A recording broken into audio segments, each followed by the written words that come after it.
people that aren't here, so of course we video these, and all of our live workshops will be videoed. So if you missed one, you will have access to that. We'll load it up on the, we'll give you a link on the Facebook page that you'll be able to access it.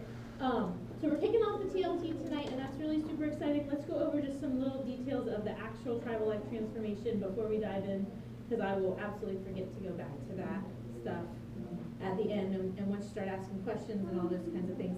So first and foremost, just a reminder, if you've done the TLT before, this time there's the Saturday workouts. They're at 7 o'clock on Saturday with Jamie. So that's an addition this time. You guys can all take advantage of those workouts. It'll be sort of a P90X style of workout, but not quite as rambunctious. That sounds very scary. Yeah, right. Well, I did their fit tests one time. Someone gave me the CDs, and I was like, oh yeah, I'll do it. And I was like, oh, why did you do this to yourself? This is horrible. So it's not like that. Jamie's got a little bit more sense about how he goes about it. But that's at 7 a.m. on Saturdays. That's always included. That's every Saturday throughout the TLT. I need to remember to set you up this week and send you a username and password. I got the other people set up. And then, what else? Yeah, I think that's it. Make sure that you've gone in and joined the Facebook group. That's where a lot of information exchange happens. Dave kind of leads the pack in the Facebook group. He leads all discussion in there. Or at least make some humor. He does make some humorous. Listen, if there's something that you want to post in there, maybe you feel weird about posting it, you're also welcome to email it to me and I'll post it for you. As far as it's if you need suggestions on a specific situation. If you email something to me or to Mark, because he'll be a team leader, we'll likely ask you, can we post this? And then as long as we can, we'll post it, because it doesn't make any sense. If you're asking that question, probably someone else is too, and so instead of double doing the work, and somebody else probably doesn't even know that they have that question until you ask it, and then they're like, oh, well yeah, what is the answer to that? And you can go as in-depth with those questions as you want, or as surface. So everybody's in a different spot. A lot of times we're going to pull you back to the surface, just because what we find particularly with nutrition, is that so often everybody tries to complicate it so much, and you really just need to step back, because you can complicate it, and there's times when that's right, like if you've been ill or you have an autoimmune disease or something like that. But really, let's be real, right? We all want to live life. It's great if you want to do a 30-day challenge or a 2-week challenge, and I've given you a format for that, but that's it. Beyond that, we want to live life. We want something doable, because if it's not doable, you're not going to stick with it. And I also really encourage you, as we go through and we make changes, a couple of things, just sort of rules to live by when it comes to this stuff is, number one, make the changes small, okay? Because when they're really big, they're really hard to stick to, and it's overwhelming. Can we knock the air down a couple degrees on the day? Thank you. It's, just push the down. Oh yeah, I'm recording, yeah. So when you try to make these giant changes, it can just become so overwhelming and so all-consuming. And instead, what we'd encourage you to do is make a small change this week, be successful, make a small change the next week, be successful, and continue like that, and then repeat. Do the TLT again and work on some more changes. And then, it's taken years for me to eat the way that I eat, and Mark and Betsy, and, so you don't need to do it in a week, and if you want to be successful at it, you shouldn't do it that way. So that's one thing. The other thing is to remember that your journey is yours. And so in that Facebook group, we've seen some really amazing journeys, and some people really, I'm going to use David as an example because he knows I'm going to use him as an example. Well, it's all right because I'm comfortable and I know you won't get embarrassed. So the first time that we did the tribal life transformation, at that point, David was eating a lot of takeout, a lot of processed foods, all this stuff every day. And so he really dove in and for the first time tried an avocado. So to someone else, you know, I like don't that understand sounds. how stressful that was. I was looking at, I don't like I was about to get a shot. I mean, we literally had to give him instructions on how to pick one out, like what should it feel like, how even does he cut it and get it, you know, and that's where he was that time. So go to the next time we did the TLT, and this is David's third repeat. But the second time through, now all of a sudden he's like emerald, like creating culinary masterpieces and plating. He ate on paper plates in the beginning. He made his first meal, and he put it on a paper plate. And we're like, dude, is that on a paper plate? Like, because he posted pictures. And then the second time around, you know, some other things. So we'll be excited. I'm expecting like, now you're gonna have to like make like radish roses on the side of the plate or something. Like it's gotta have to. But he's really found that that's a great niche for him. And so that progression. But when you see the picture of some food that he's put out here that he's prepared, remember like this is his third time through. This has been a huge transition from one extreme to the next. We started talking about how do you even pick out an avocado and how do you make tea. My first question was, how do you hard boil an egg? You did. And how do you make tea? That one was a. Yeah, I was like, I know. look, is he messing around? Is he being legitimate right now? Bag water boil. So, anyways, I just say that just to say that, like, remember that everybody's in a different space, and the challenges that you're facing are going to be very different than the challenges that someone else faces. And I'm going to try to give you as much tips for the space that I'm in, but I'm in a whole different space. I have a 2-year-old and a baby about to come out, and you know, I mean, I don't work a 9-to-5 job, and I don't have to go to work and stay there all day and then leave again, you know, so I have a whole different life circumstance. And so our goal is to help you within the circumstances of your life to make it work. Okay? Good. Okay, so I've given you this giant packet of information. We're going to just slide through it. I'm going to point out some things, but really I'm going to leave you to kind of read on it and decide which parts of it to really like marinate on. And then we're going to go back in. I did put out a video this week on the 5 questions to ask yourself before you eat something. This is a very simplistic way to approach some dietary changes. And so that's also something that I want to give you as a tool that I think might be beneficial for some of you, depending on how this stuff works for you. Because some people are very structured. They want a yes-no list. Let me just follow that. Other people need that more lenient type of thing. So let's start out first talking about how do we gain weight? Let's think about like some myths that we heard about how we gain weight. So how does it happen? We eat food, and what's in the foods that makes us gain the weight? Calories, right? Yep, calories. Good. And then when we exercise, we burn calories. So it's calories in versus calories out, and as long as that balance is even or the other way. So if it's this way, then we lose weight. If it's this way, we gain weight. And if it's this way, it's even. Right? That's what we've all learned. Okay, that's BS. So let's just start with that very first myth, and we'll go from there and progress. Do you want to know like how many calories does it take to gain a pound or lose a pound? 3,500. Yeah, you've been told it a million times. 3,500. So if we do the math on that, if we wanted to lose a pound a week, we would have to have a deficit of 3,500. So that's like what, 500 calories a day? Is that right? I think that's right. Okay, so everybody's very familiar with that line of thinking. Okay, but then if you've put it into practice before and tracked your calories, and then used your Fitbit to track your burn, right? And then you're like, I've got like 1,000 calorie deficit today, and tomorrow I've got this, and at the end of the week you're like, yes, and then you get on the scale and your weight's gone the other direction. Well, that doesn't work, so I must need to exercise more to burn more calories because I can't cut back more, right? So we know this cycle, right? So the calories in, calories out myth. And I'm telling you that that's a myth because I want you to understand that it's not an exact ratio like that, and it doesn't work in that way. And if you're tied to that way of thinking, number one, it's very frustrating But number two, you're not gonna get to the goal that you wanna get to, okay? So the first principle that we like to tell people is that you don't need to lose weight to get healthy. You need to get healthy to lose weight. So there's a lot of reasons that your body holds on to weight that you have.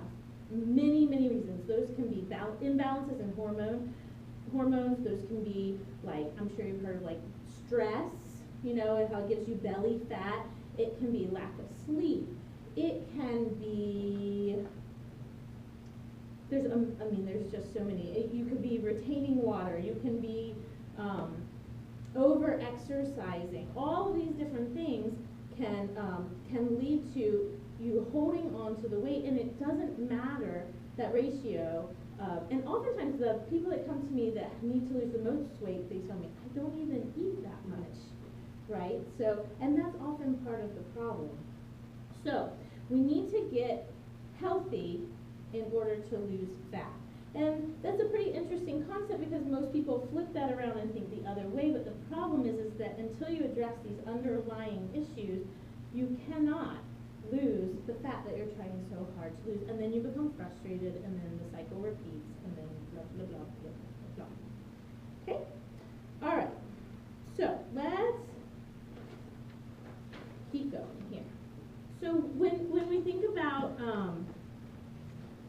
like the calories in, calories out, I just want to go a little bit deeper into how that doesn't really make sense. Have you ever had the experience where, like, when you exercise more, then you're absolutely famished, right? So when we burn calories out, if we're thinking about, like, as cavemen or ancestrally thinking, so prior to when there was access to food all of the time, it doesn't make any sense that we would go out and purposely burn so many more calories than we ate, right? That doesn't make any sense because you don't know where there's. So your body's not actually wired to do that. And so what ends up happening with that over-exercising is that you create this hormonal response to it that makes you even more hungry, and not only more hungry, but it makes you crave things that are going to give you quick sugar and quick energy and things like that. So I know, like, some of you are runners and things like that, and you might experience that if you've done, like, a particularly long run or things like that. You run into that same issue. So instead of fighting our body and trying to create this issue where we burn extra calories, we're extra hungry, but we can't eat, so we burn more calories, so then our body slows everything down, then we become fatigued and lethargic and all these things like that. I'm going to encourage you to start to look at a different way of changing what you eat and feeding the body and feeling that level of satisfaction. So the first thing that we need to address if we're going to do that is insulin, okay? So tell me what you know about insulin. I have to make it a little cooler in here. I don't know. It's not enough. So apparently we needed a lot more degrees down. I'm sweating. Okay, so what do we know about insulin? Tell me what you know. Throw something at me. What do you know? What is insulin? Anything you know. Okay, what's the disease that you have when you don't have the right insulin? Diabetes. Okay, so we know that. Okay, where is insulin made? Do you know what organ in your body? Nice. No, stop yelling stuff at me. Okay, what does insulin do? Like, is it dissolve protein? Sugar. That helps to regulate the sugar. Yeah. Maybe. Good. Okay. Okay. You're good. No, that's Okay, great. okay. You're so brave. I know. answer. That was good, wasn't it? I know. But I mean, but it's amazing how much we don't know about how all of these things work. Okay, so let's kind of talk about insulin for a second because it's the number one thing that you need to be aware of when we're trying to have success with weight loss or fat loss. It's really what we care about more than weight loss. Okay, so you eat something, right? And your body digests it, you pull the sugars out, and let's be clear that all sugar is the same. It doesn't matter how complex it is or anything, it's all broken down to the same single molecule, okay? And then your body uses that molecule. Now, there's a difference in how long it takes to break down to that, but it's all the same. Okay, so that blood sugar is absorbed into the body, and that sends a signal to the pancreas to release some insulin. Right, so the insulin comes out, and its job is to, it's like a key, right? So it fits in the locks of like your muscles and opens them up and allows the sugar in, which fuels what you have to do. Okay, so that's the job of insulin. Now, if there's some excess, blood sugar left over that your muscles didn't need at the time, so that's like if you're sitting at your desk talking on the phone for 9 hours, but yet you eat a whole lot of cookies and candy, like that, then your body's going to store some at the liver. You have to have that. That's your backup for if you get chased by a saber-toothed tiger, you're going to need to pull on that. Okay, so we have that, and then the rest of it has to be converted into fat. So your body stores that as fat. So it's the number one most important thing is that we begin to start to think about maintaining insulin. Okay? So we do that by making sure that meals are not too high in carbohydrates or too quick in sugar or these kinds of things like that. So what happens when you become insulin resistant is that you had this, so the insulin is like a key, right? And your locks start to get, well, our front door here actually, the key doesn't work anymore, the lock just spins. So that's just like the insulin resistance. So what happens is over time, when this is happening so much, the lock starts to spin. It no longer opens the muscle. So then you have all this free-floating sugar, your blood sugar is elevated, okay? And that sends another signal that says, hey, we still have high blood sugar. We need more insulin, obviously. So you create more insulin. And this keeps happening because you can't actually open the locks to take care of burning off that excess blood sugar. And so over time, then you create more and more fat, and then eventually the pancreas shuts down the production of insulin because you have too much insulin in the body, and so there's this really bad imbalance, and so it just shuts down everything and doesn't create it. That's super, super, super simplified, but you get the idea of how that can work against you. Hey, lady, how are you? We got a front row seat for you. Perfect. Nobody else says that when they get a front row seat. God dang it. All right. Okay, so there's a better explanation of insulin down here that starts to make it a little bit more understandable. Once you have that basic, then you can go back and read that, and it will help you. Okay, so when you have that excess insulin, you have impaired fat burning. That's not what we want, right? We want the opposite of that. In men, it can create excess of estrogen in the body. Don't want that. And in women, it can increase testosterone, which can lead to like PCOS and excess hair growth, infertility. And then in everyone, it creates a lot of systemic inflammation and chronic disease. Okay, so historically speaking, if we go back to like Indians and people like that, this would not have been an issue because their access to carbohydrates would have been very limited. Okay, so if we were Indians, we would have like some tubers here and there, they had maybe started to do a little bit of farming, but by and large they had to fish and they had to hunt and they had very limited access to like fruits and things like that. Okay, and so a really interesting person, and I talked a little bit about Dr. Weston A. Price in here. So Dr. Price was actually a dentist, okay, and so he noticed through his career that there was beginning to be a lot more cavities in children, like crowded teeth, different things like this, and he was very interested in how diet affected these things. And so he quit his practice and he started to travel the world and live amongst tribal nations that were untouched by the Western world. And so his research has been earth-shattering. Everything has changed based on his research because what he found was here we were in this westernized culture that was supposed to be so advanced, and we had cavities and crowding of teeth and messed up palates and gum disease, but then you would find these tribes that were untouched by Western civilization and literally not a cavity in the entire tribe. The teeth would be perfect, they would be white, they would be straight, and short of maybe one getting traumatically knocked out for some reason or something like that, they would have absolutely perfect teeth. So anyways, he collected all of this information from these various tribes, and then decades later, so like 2 generations later, his team went back, and all of the tribes that had been touched by Western civilization, meaning they no longer ate their natural diet and things like that, in the course of 2 generations, the teeth were rotting out of the mouth, creating gum disease, different things like that. And so that led to a lot of research about how all of this stuff has an interplay in the body. And if you think about that, you do kind of have to ask yourself, like, we're so like intent on brushing and flossing and all this stuff like that, and like it's gonna kill us if we have some gum disease or something, but there's like a lot of tribal nations that don't have toothbrushes or dental floss, so do they all just die of gum disease or something? So it's, you know, it's a pretty interesting thing. So the other thing that they studied was the gut flora. So the gut flora is the microbiome, or the bacteria that's present in the gut that helps with digestion. We're now learning so much more, and I'll put out a lot of articles throughout the TLT where you can start to learn about that. It's an overwhelming topic because we still don't know a whole lot about it.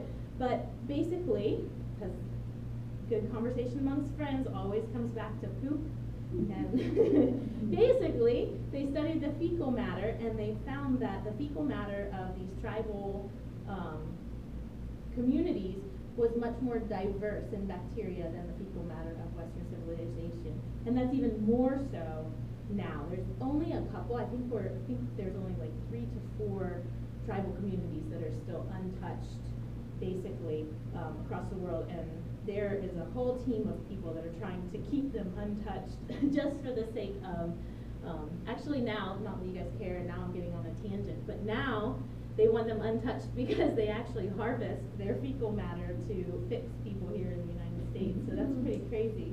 Isn't that pretty crazy? So they're trying to protect them from Western culture because they have literally the traditional, their gut flora is something like, I want to say it's like, what, maybe, Linda is all into all this stuff too. What is it, like 10 times the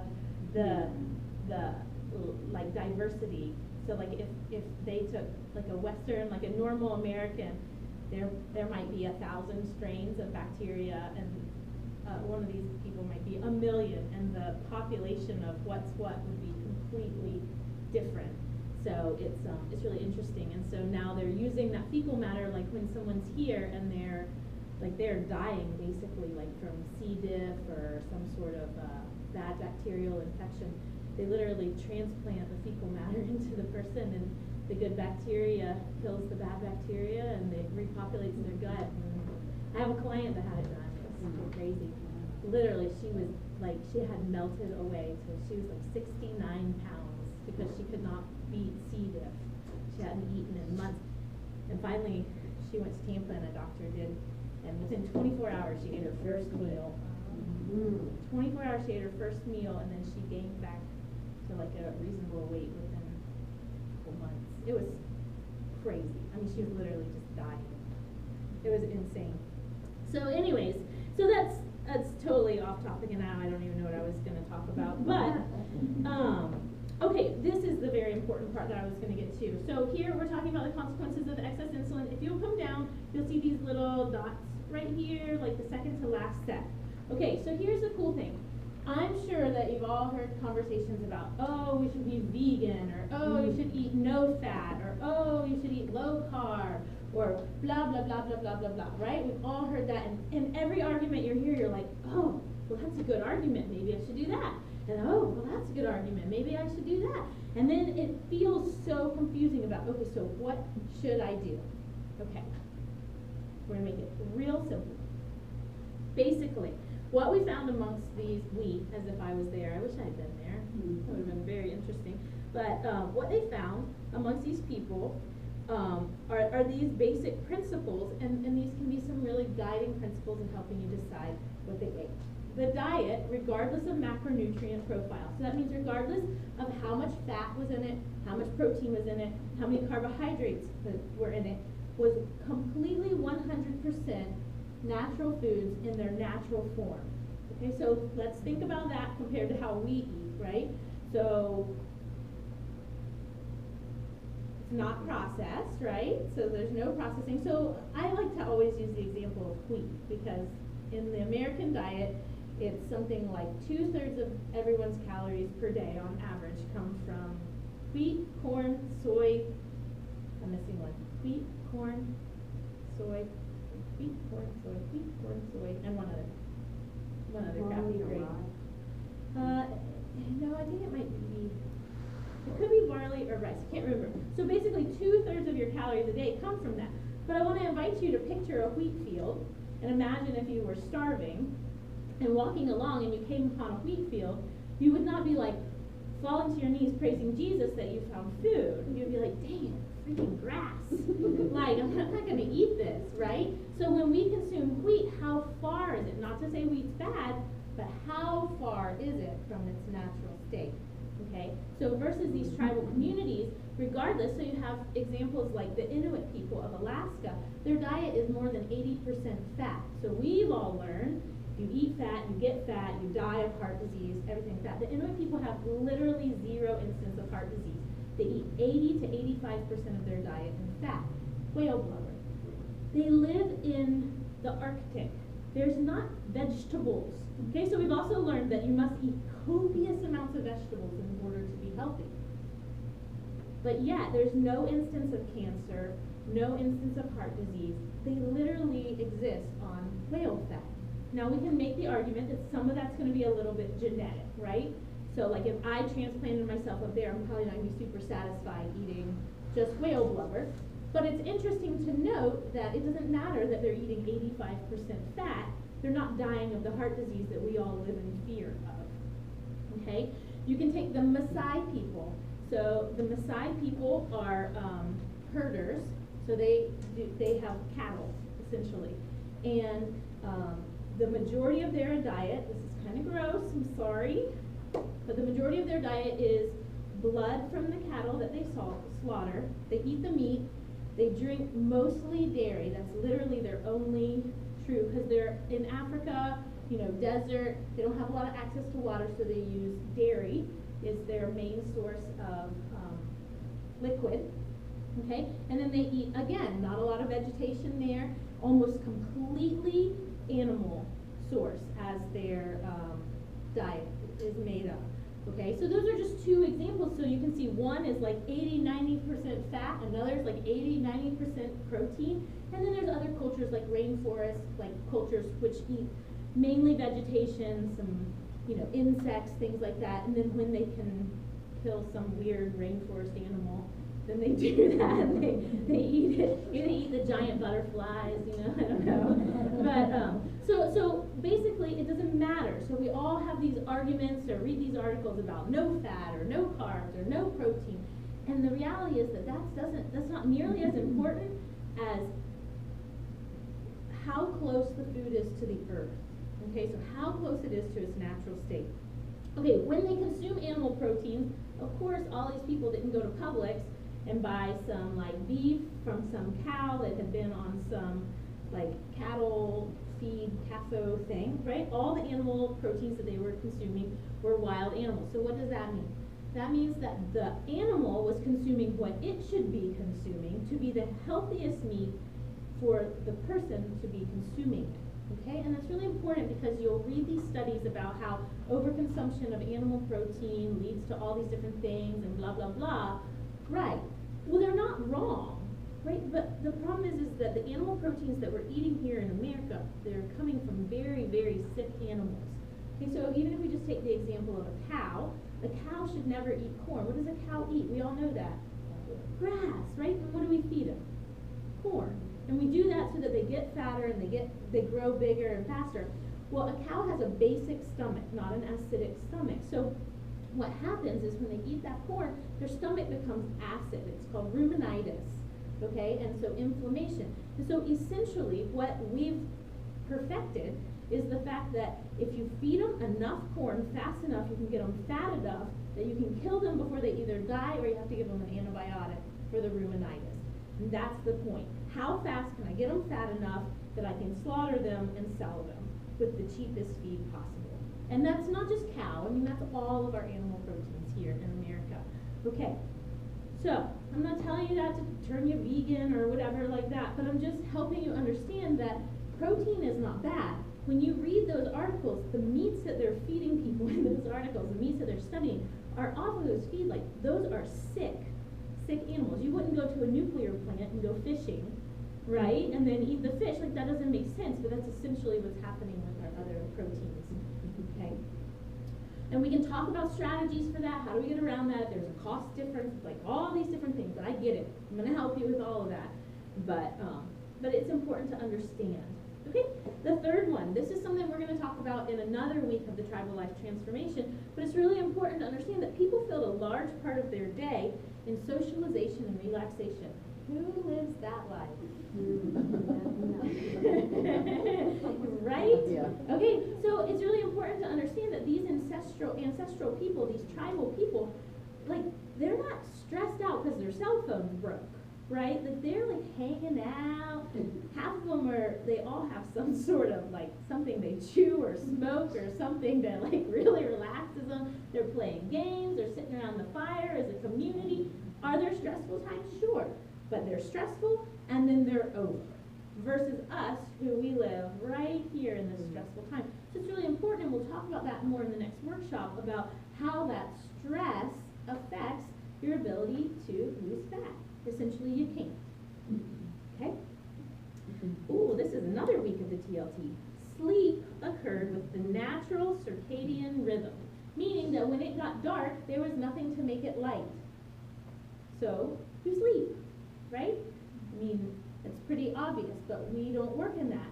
How many of you would say that you have good sleep? Really good sleep? Yes, Linda.